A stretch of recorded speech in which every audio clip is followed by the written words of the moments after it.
everyone, this is Coach Jake with Sports Backers Marathon Training Team. I'm going to give you some tips on how to dress for race day.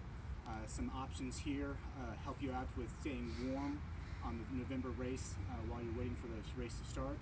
Some options will be good for what you're doing in the first couple miles, and some options might come in handy for later on in the later miles. But the first option here is that you want to be dressed all in your gear. You want to have your bib on the shirt that you're going to have the last layer that's going to be exposed. It's all chip time, so you don't have to worry about anything needed being visible or anything like that, but otherwise you want to stay comfortable while you wait for the start of the race. So one of the first options is a good old trash bag. Now, my option doesn't have any armholes, but you can cut armholes just fine. But it's a good option. It does hold in heat quite well, but also it's a good option if it's a rainy or wet morning to keep you dry before the race starts. So that's the first layer you have an option to do. Then after that, you have options for what you want to do with your hands. Simple gloves, really great option.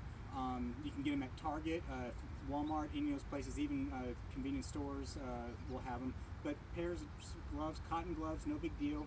$1, and you can also get some at the expo as well.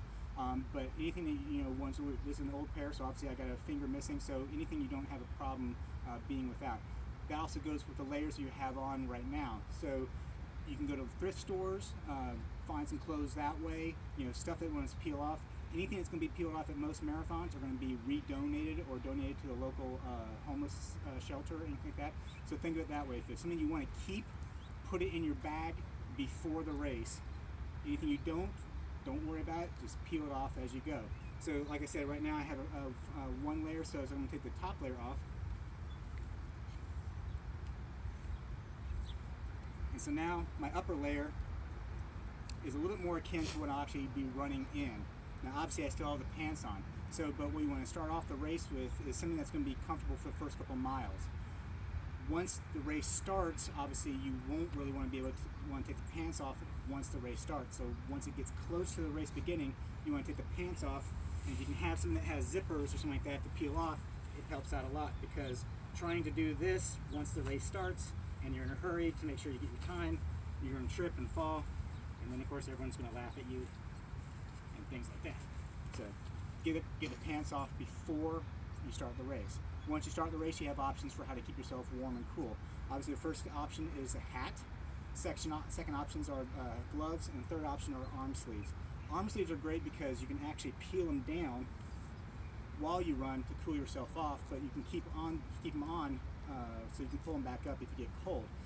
Now, a lot of options you can do with arm sleeves are that you can buy them, but you can also just do it with an old pair of socks. Now, I will say though that if you cut a pair of like tube socks or something like that, or even a brand new pair, put the frayed end down or put the elastic end at the top, do the frayed end at the bottom, because you can get some chafing underneath the arm if you're using a singlet or something that has more of a scoop on the arm, because your arm will be rubbing.